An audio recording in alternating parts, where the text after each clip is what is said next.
Welcome to Mindfulness Unscripted. I'm your host, Jon Orsini. Take a big breath in. Here we go. You guide all these workshops on helping people find their Dharma, their life purpose, their life path. And so that's definitely what I want to start off with. I'll start with something that you said that really resonated with me, which was this undercurrent. I think you said an undercurrent of the story of your soul. And to me, I look at it as like, what are the threads that are weaving through who you are and who you have always been and who you always will be in the chapters of your life. So yeah, we can take it like you were to, for a job, for being an actor in the role that you're creating. So I really love that overlap between how I look at path and soul and purpose throughout the chapters of life, and you're looking at it as the chapters of your career and as an acting career. So that's super cool. But you said a word a couple times that in a different chapter of my life, my soul came through the experience of working as a speech therapist. So for like 25 years, I've been a speech therapist, and words just really matter to me.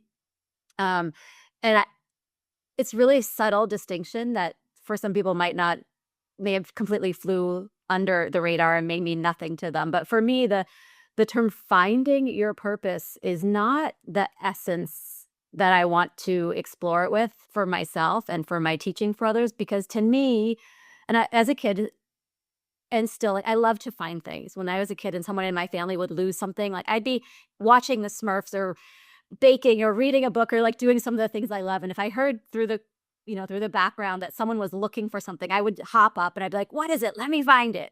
Like, I just love to search for actual things, like find the keys that are missing or whatever. And that's like something external that's out there, and it's made its way out of your awareness out there, where I think purpose and life's path and soul's journey and soul's calling might be out of view, but it's not ever out there. It's always in here. So recover, discover, remember, reconnect with. Those words to me are the words that are like, because when I think find, I'm like, all of a sudden I'm going out there. And to me, we might be going out there into like story or remembering or paradigm or whatever I'm like, it's to come back in here. Yeah. I love that. And I love that you take the time and care with words, because they do, as someone who, like studying Shakespeare, for instance, for like, probably over a decade, certainly over a decade at this point, just love that very much. And it makes me think of Michelangelo, the sculptor Michelangelo, painter, obviously literally Renaissance person. Michelangelo had this quote that's attributed to him: "I saw an angel in the marble, and I carved until I set him free." So, when, Michelangelo is this brilliant artist, that's the gist, is that idea that it was just about revealing something that's already there. And so, yeah, so I always thought that was cool. Like when I used to, because before I zeroed in on breath work specifically as the modality, over the years I would support people certainly in meditation and calm breathing to help with panic attacks. That just kind of happened organically, just because I did it for myself before I started helping other people with it.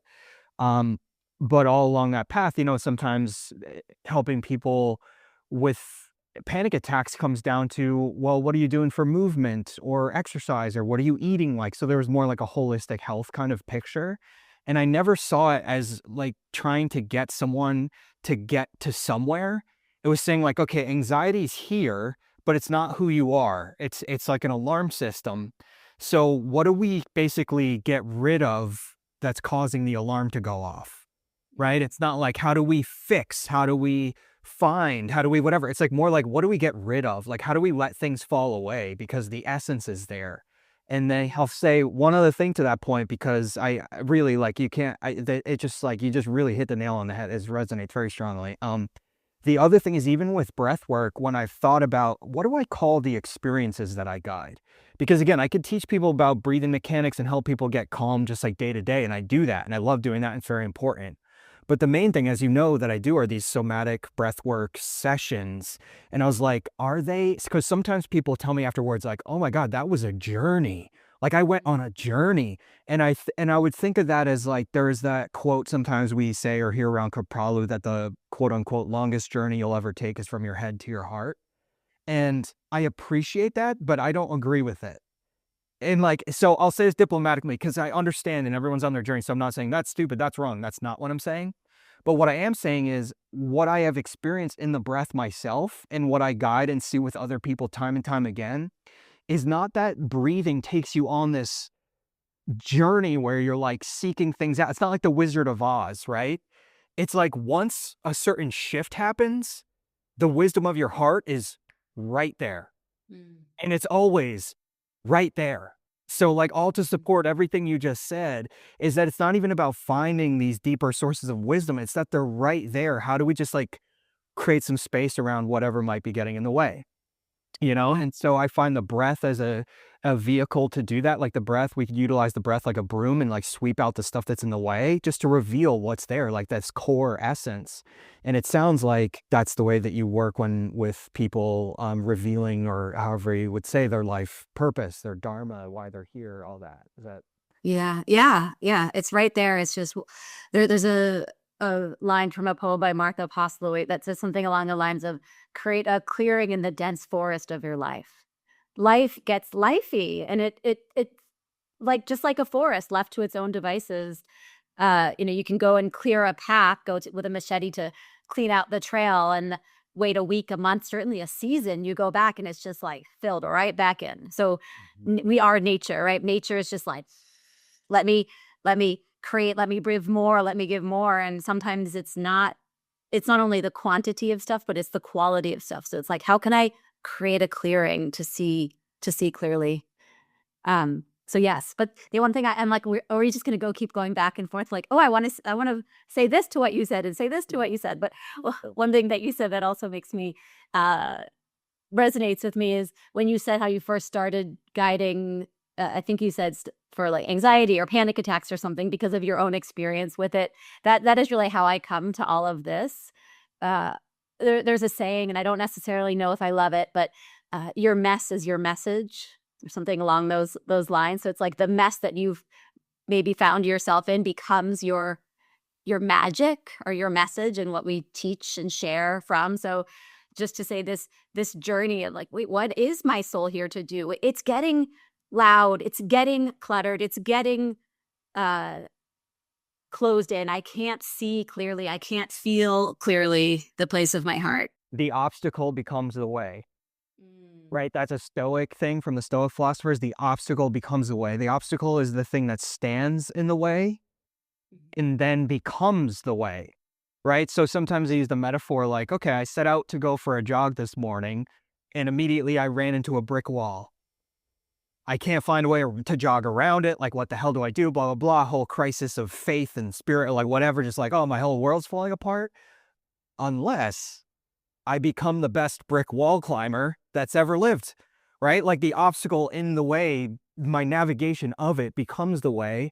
And I had a mentor that I've mentioned probably many times on here. It's just different, comes up different times. Larry Moss, he's this legendary acting teacher, just like a great human being. And he told me this poem or this quote one time that I always forgot what the poem was, but the gist was that your greatest obstacle overcome becomes your greatest strength. Right? It's like, again, the thing that's standing in the way then becomes the way. And then the last thing I'll say about it is because a lot of people I work with in groups and in my private sessions that I guide, I so often now say the thing is the thing.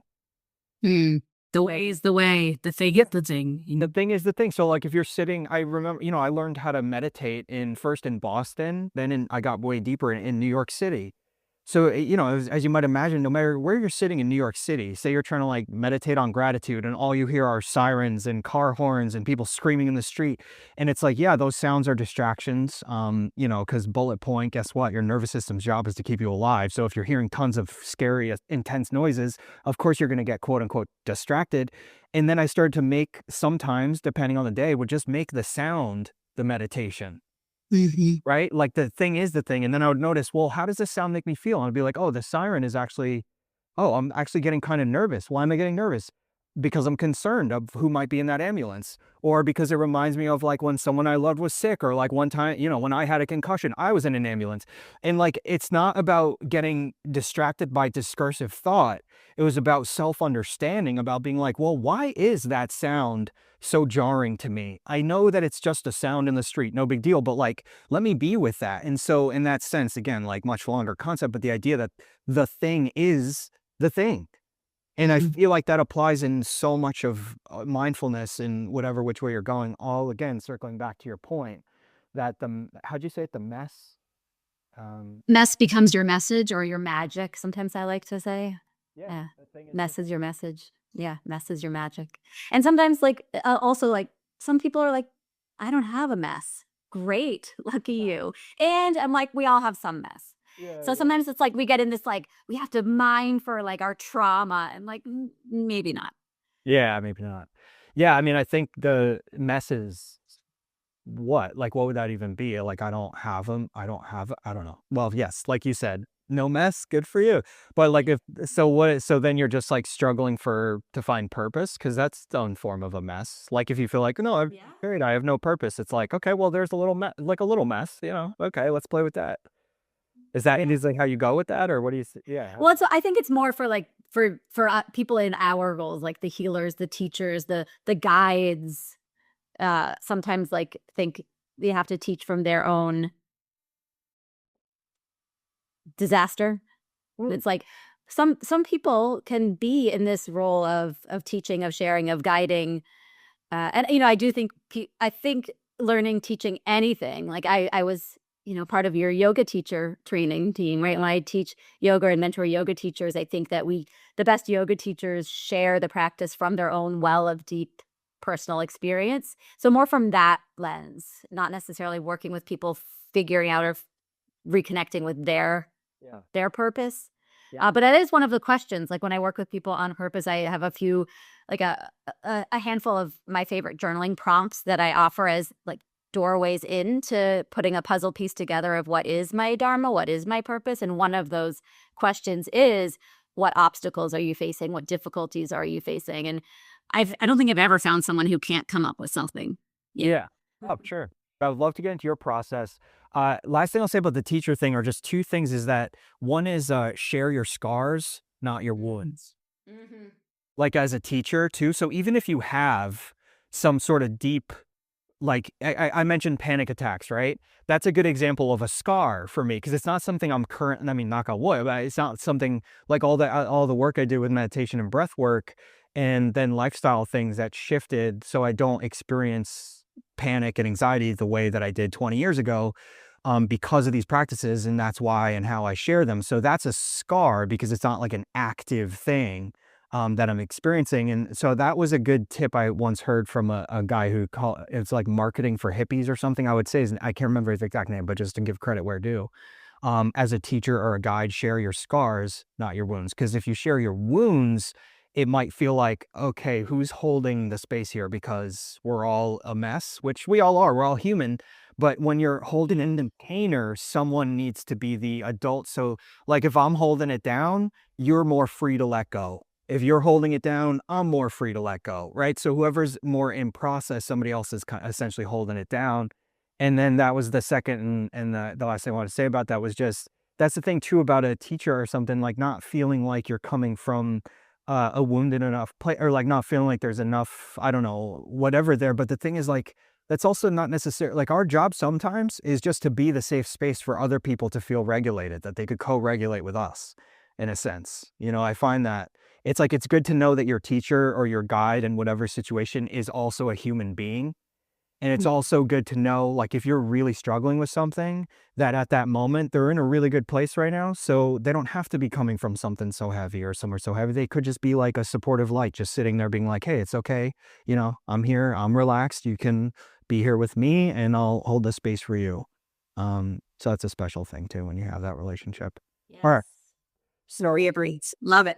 Yeah, so to start with, I would love to hear because you're so multifaceted. You teach, like you said, you support yoga teachers in the development. You teach Rise about resilience training for stress, And then coming back to Dharma, life path, everything. So in your process of how you guide it and how you support people through it, are there certain things that you want to share, like talk through in addition to what we've started here that you'd like to speak to? Yeah, yeah, and I'll it's like I was at a party yesterday and met someone, they're like, "What do you do?" And I was like, first of all, we could spend 6 hours talking about just that question, "What do you do?" and how that relates to this whole thing, but to tie that in, like, I do a lot of things, I teach a lot of things, I have this whole yoga philosophy life, I have a bunch of other things that I also do, and I've been in a slow decades-long practice of weaving it all together, so I will narrow the discussion and the answer to that to this work that I do in terms of Dharma, life path, purpose, that question, that inquiry, and I also wanna say that it's always been a work in progress of, like, what is it that I do? How do I share this? How do I offer it? But it's even currently in a bit more of a robust, mm, altering of it as I'm in grad school right now. I'm just this week finishing up my first semester of my Master's of Social Work to even more systematically blend the Eastern philosophy and these teachings with the Western psychology, the Western mental health, the Western systems thinking clinical world. My undergraduate is in psychology, so that's sort of my base in all of this. And then I soon after that went into learning yoga and yoga philosophy, and so that was always how it all came together, but even more robustly now. So I'm really excited to see where the next couple of years take me and how it shifts and adjusts with this new clinical training as I become a licensed mental health practitioner.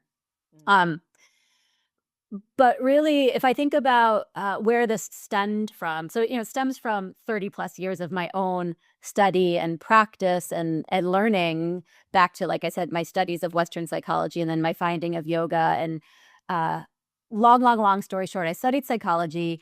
I worked for a year after college.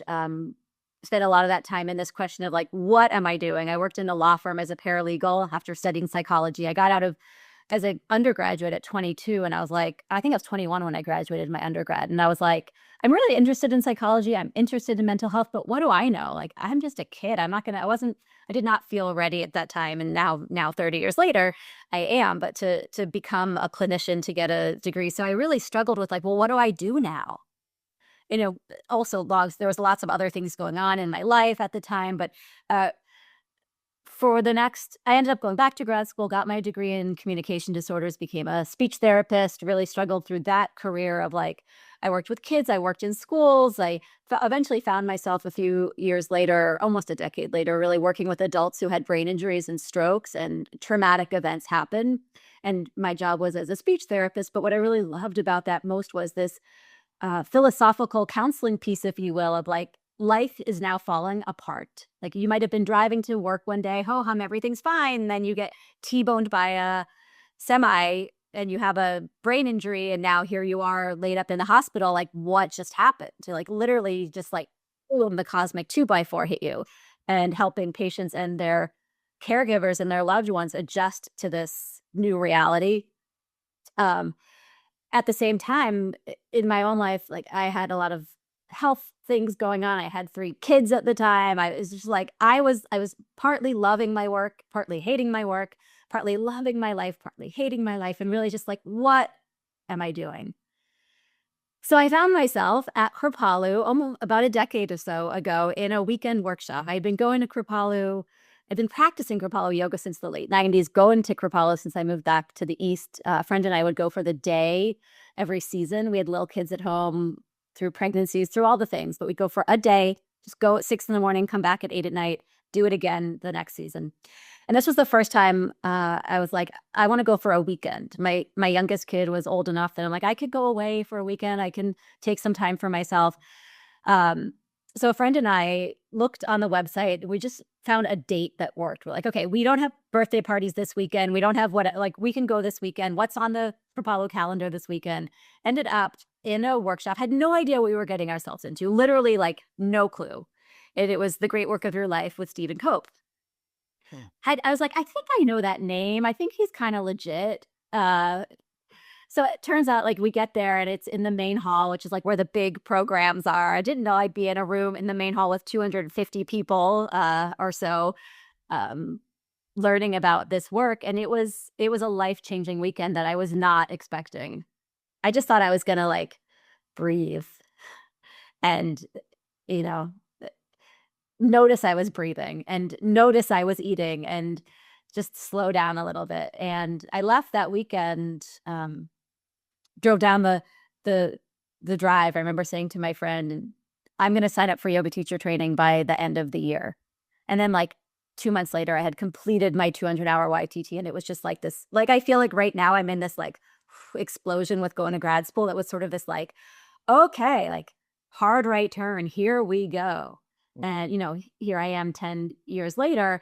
So the way I teach and share and offer and guide Dharma and purpose right now is with the foundation and the lens of Stephen Cope's work, The Great Work of Your Life. And I actually now historically have taught that program now with him. He's 76-ish years old, phasing out of his in-person teaching. So we taught it together last year. And now he's like, Ilana, take it. It's yours.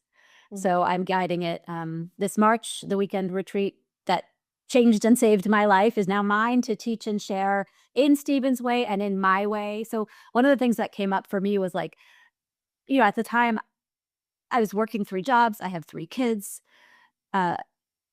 His work is amazing and life-changing. There's every person that I talk to is like, oh my God, I read that book. It changed my life. And well, not every person. There are a handful of people that are like, it didn't resonate with me. It wasn't my thing. And like, that's fine too. But the majority of people, like, it's really, really a powerful book and work and offering. And I found myself from the get-go really questioning, like, as a woman, as a mother, how do I filter this through me? And I found that with other people. Oh, the sun is getting really sunny. Let me move. There we go. We hide that sun. Bothering gnats. So it's through this lens of the Bhagavad Gita, which is the story, the yoga story, the yoga epic, the philosophical underpinnings that guide Stephen's work. And again, it's like very patriarchal. It's very war-centered and focused. So my offering is a bit of like a little bit of softness around it, a little bit of feminizing around it. And also then like, how do we actually do it? So 10 years ago, my friend and I went to this retreat together and we drove back and we're like, oh my God, we were so lit up. But like, what do we do now? So we ended up bringing in another friend who was happened to be the person that I used to go to Kripalu with every season for our day. Wasn't with us that weekend, but she was a Kripalu, like she was into all this stuff. So the 3 of us banded together and created a Dharma group. And we have been meeting regularly ever since then. So that's another really piece of my offering, is that this isn't something you do alone. This isn't something that's one and done. It's like, how do we continue this? So we created this structure and this format. We meet like, for a while we met monthly. And now it's a little bit more, maybe every 2 months, every 6 weeks, depends. But we have a protocol that we use in our Dharma group meetings. It's this 90-minute meeting where we come together. We each get about a 20-minute hot seat experience where we present something that we're struggling with in terms of our Dharma, our life path, our purpose, and we help each other out. So that's another piece of my offering, is how can you continue to do this on your own? Like even in my yoga teaching too, it's like, I don't want you to have to be beholden to me. I want to empower people with the skills, the tools, the knowledge, the wisdom, the way on their own. So that's a little bit. Yeah. Yeah. No, there's a lot to draw on there. And one of the things, so there's a theme that among many that I continually tend to come back to, especially lately, which is this idea of surviving versus thriving. And so I'm thinking it's really interesting because you bring up, there's a lot of different points. I mean, we could probably spend at least an hour just talking about, how you're saying, drawing from the Bhagavad Gita, and if this was more like male centric or female centric, or being a mom, and like the way that, because I think about that with like minimalism, right? People will be like, oh, here's how to live with less stuff and it makes your life freer. And then I'm like, okay, that's a 25-year-old dude that doesn't have a family. So yeah, of course you can live with just your laptop and a freaking backpack. Like, you know what I mean? Because all you need in that backpack is like your toothbrush. Like, you know what I mean? If I'm saying nothing wrong with that, by the way. I've been that person. That's why I resonate so strong. But I'm saying like how different things need to accommodate different circumstances in life. And so then perhaps as another way of looking at circumstances in life, how it's interesting how when it's just a case of survival, like we were talking about having the luxury of someone being like, well, I don't really have a mess right now. It's just like, okay, well, like we were just talking about that. So it's, I don't know if this is related or why it's making my brain think of this, but in surviving versus thriving, how some people are just like, if say you have a family and you just have to take care of your family, you just have to put food on the table. You don't even have time to think about what your life purpose is if you're just trying to survive. Yeah. It's a privilege to be able to think about what is my purpose. It is a privilege. Yeah, and then, but even under that umbrella, I wonder, like when and how, because you're saying like as a mother, for instance, like you're taking care of people, so it's not like you have all this free time to be like twiddling your thumbs and whatever. So the reason I'm saying all this is because under the umbrella of surviving versus thriving is really interesting because not least of which is one of my most recent conversations was with he's a friend and a client of mine, Dr. Jon Stewart, and he's a clinical psychologist, and he said something really interesting to me, which is sometimes in order to thrive we have to be willing to risk our survival. I'm not trying to paraphrase, that's why I'm hesitating a little bit, but it was essentially something to that effect. And I thought, how fascinating is that? Because, there's so much to say here, but the point is sometimes we get caught in survival loops. So the idea of how to optimize our life seems like a distant thing that we can't really grasp. But then other times there might be like these glimmers or windows where we're in a survival loop, but just taking a little, just like a calculated risk to reach out to thrive can actually take us out of the survival loop.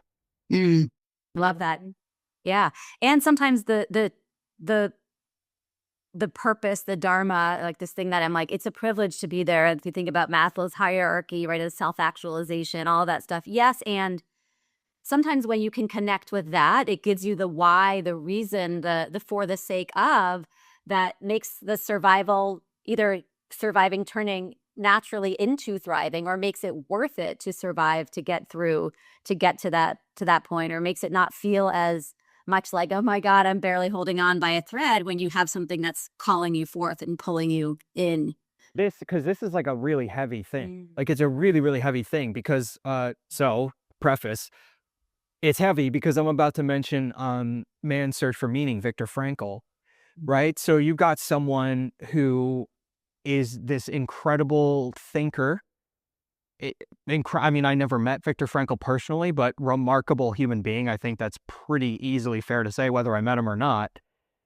And he's in concentration camps, and you're in a survival situation. So you may think, how do you have the wherewithal to even observe what's going on from a bird's eye view, to the degree that when you get out of here, you can write this book that changes so many lives, changes the whole freaking world.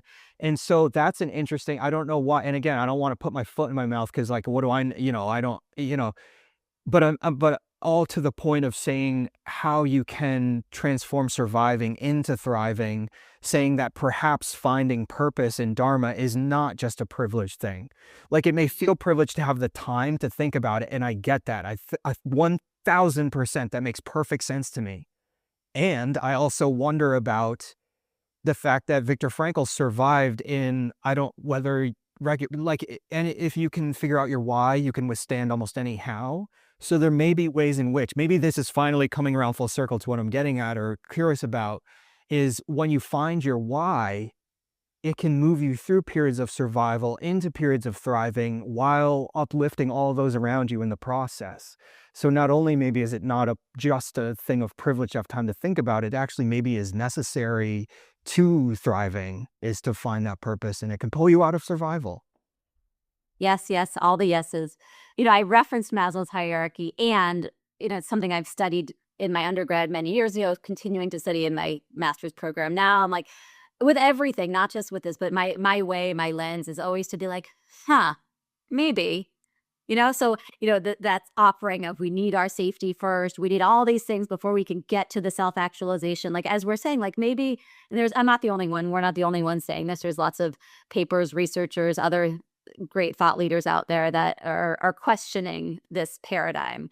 But in a social work, my social work degree, there's a lot of talk about social justice and oppression and privilege and all of these things. So it's really been interesting and enlightening for me to be in these conversations of, is it a privileged thing to be in this investigation of purpose, and what about the people that are just trying to survive? So I'm really appreciating this conversation and the deepening of my thinking about this. But the other thing I want to say is, like, when I think about my unique message medicine offering of this, and I always start my workshops at Kripalu with this, saying, okay, we have 90 minutes to be in this workshop, but let's, at the front, like back to half an hour ago, let words matter. Like, can we call it a play shop?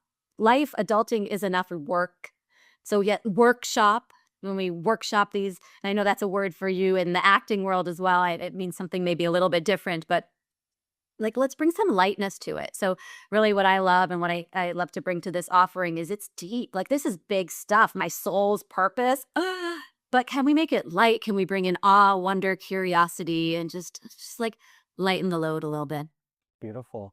And also not circles, spirals, like upwards plus was the thing of it. Yeah. Um, and it's that point of bringing a state of play. Dr. Peter Levine.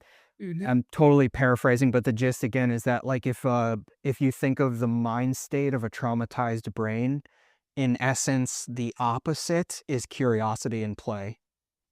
Right? So again, surviving versus thriving, there's a shift in perspective in that, by welcoming a sense of curiosity and play, even in something as seemingly daunting as my soul's purpose, how you put it and stuff. So that's cool that bringing that concept to it. Like, let's try to make this like a playful exploration, curiosity in the purpose.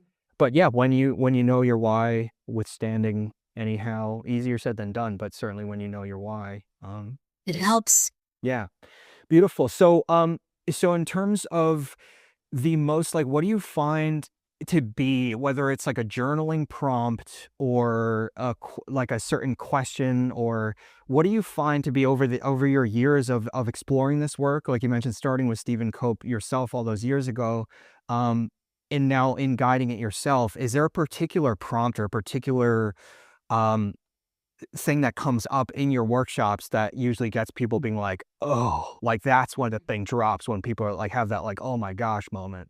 Yeah, it's not necessarily one particular thing, but I'll give like as my daughter, my 22-year-old the other day was getting stuff out, or my 20-year-old daughter was getting stuff out of the fridge, and my 22-year-old was like, "Oh, are you making a savory snack plate?" Which apparently that's a thing these days.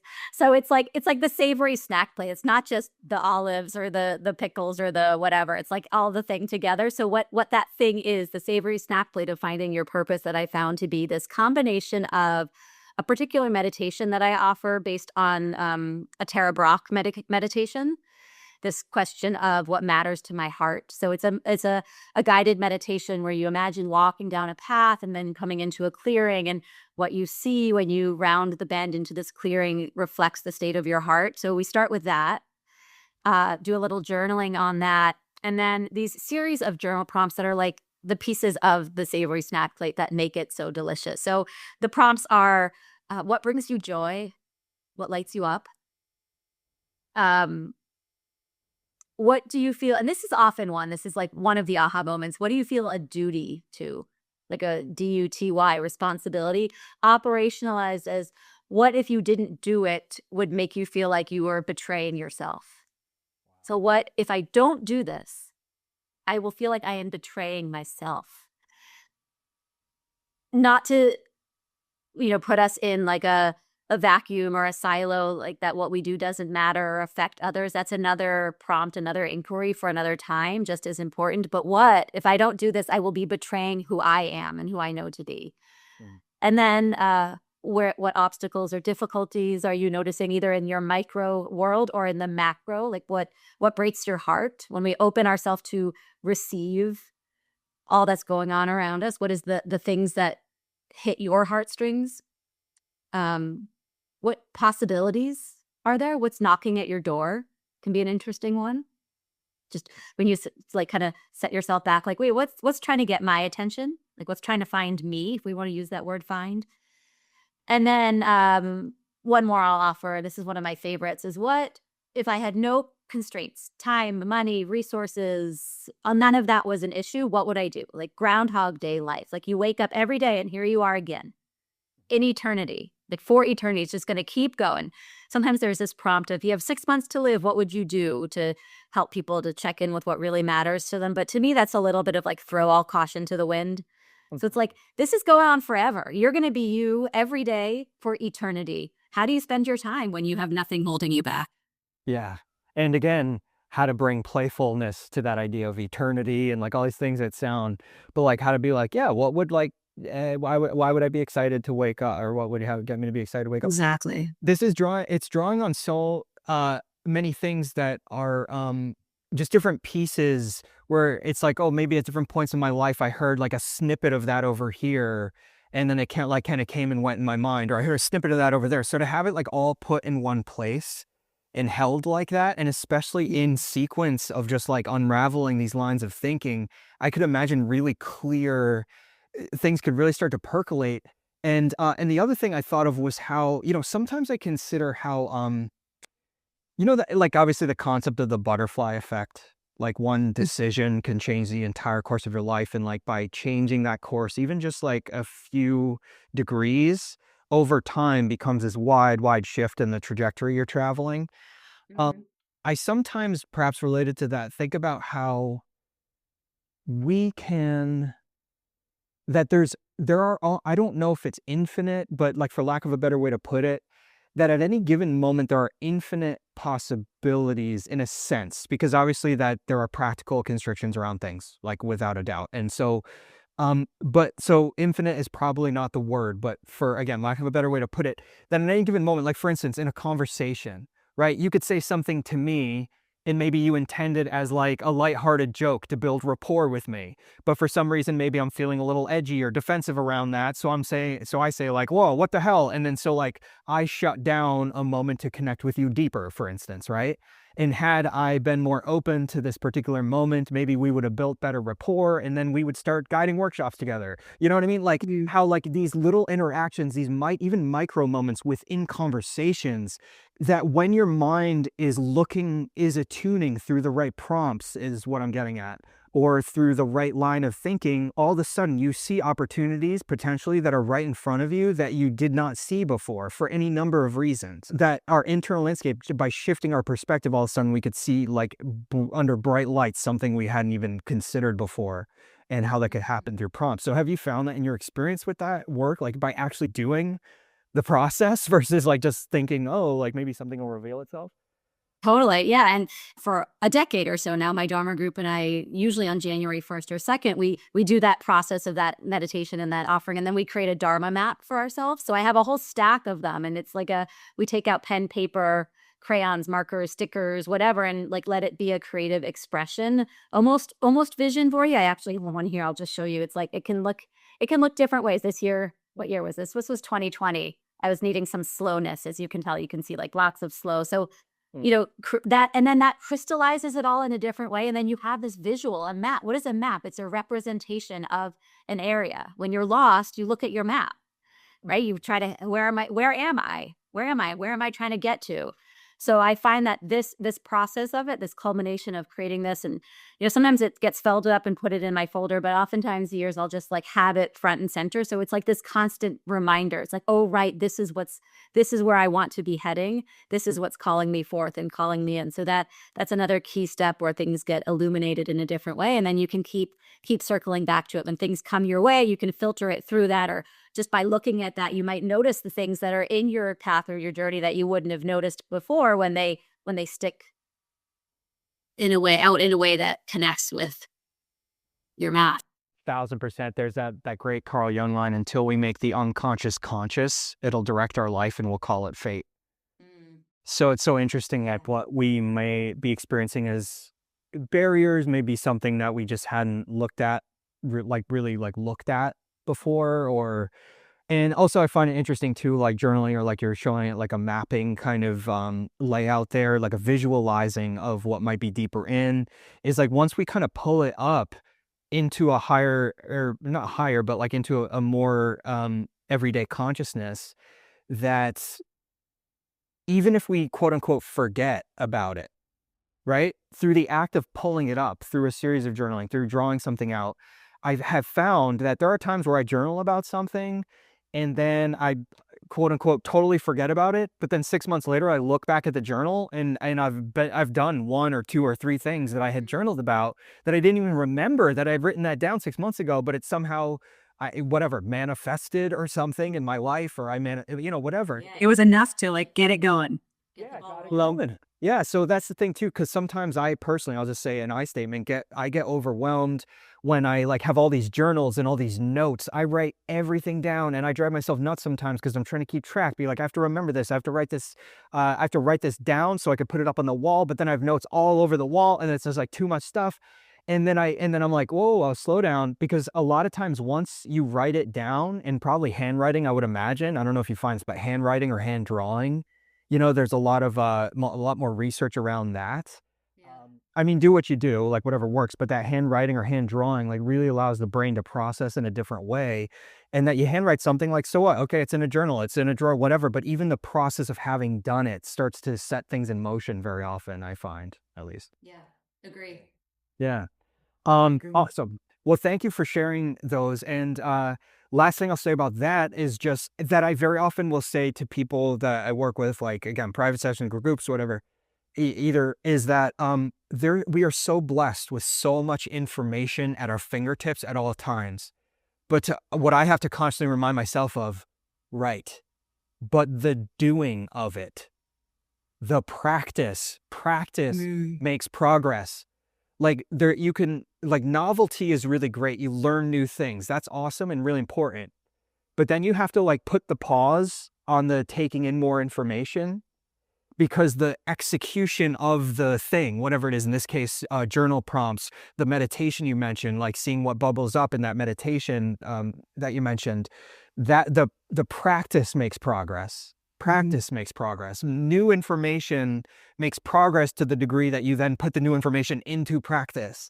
And I think that's one of the biggest things these days is like, I feel, at least with myself, I certainly go through phases where it's like new information, new information, new information. And then I'll see other new information. I'll be like, oh, that's not even new. I know that. It's like, right, but have I practiced it yet? Have I practiced it yet? It makes me think of many people that are drawn to these work and this inquiries and stuff consider themselves seekers. So I don't know if you consider yourself a seeker, or listener, if you consider yourself a seeker. And I know I started with saying the word find. And one thing I really offer in my groups and my workshops and my individual work is, yes, seek. That's what we're doing. But what is it to practice being a finder? And finding and settling on something, and then, like you said, and then practicing it. Right? When we're always searching, looking, it can get in the way of that practice, and that just staying with, and like, oh yeah, this is good right now. Like, this is enough. Let me hang out here, marinate here for a little bit and practice here. Yeah. I wonder if this will make sense as I've come up with this thought coming out as the words you saw in my mouth right now. I wonder if the practice is like, you learn the practice, but the answer is always within you. So you learn the practice, but the trap would be to continue seeking more practices, thinking the answer is the new practice. There's so many different practices, but they're all the more you do anything, the more you realize it's all different ways up the same mountain, is what everything starts to feel like. It's like at a certain point, I know it's a broad thing to say, but very general thing to say. But I find whether it's breath, whether it's journal prompts, very often the combination of breath work and journal prompts, right? All that they reveal is, yes, the breath work activated something that helped my client that I'm working with shift their brain chemistry, so they had a different perspective on a problem they've been running into over and over for maybe a decade or more. And then suddenly the breath helps them shift their brain chemistry so they have a different perspective on it. So yes, it's the breath work for sure. Or yes, it's this journaling process. Or yes, it's this mapping out process. For sure it is. But ultimately the answer still came from the practice, by the practice revealing to you what's within you. The answer didn't come from outside you. The practice just helped you reveal what was inside you. All the way back to Michelangelo. We spiraled our way right on back. Yes, saw an angel in the marble and car's been called. I set him free. When I first started this inquiry, I'm like, is it selfish? Is it like self-indulgent? Is it ego to be like, what am I here for? And again, we could have spent the whole last hour talking about nuances of that even question. But anyway, it's all, like I say, we go in to go out. The whole point is to back to the social work part and field, and the field of social work is all about change, systemic, societal, social change. So this individual work we do is to then make a change in the world, to bring us to a place of more love, equity, compassion, kindness, connection, all of these things. So really resonating to see the power that may be hidden in someone, to then transform it, to then express it, practice it. Yeah. Change the world Yeah. one by one. Beautifully said. You know that phrase, like the dose makes the poison or something like that, or like, Anything can be a medicine or a poison. yeah, totally. Yeah, better said. Definitely better said.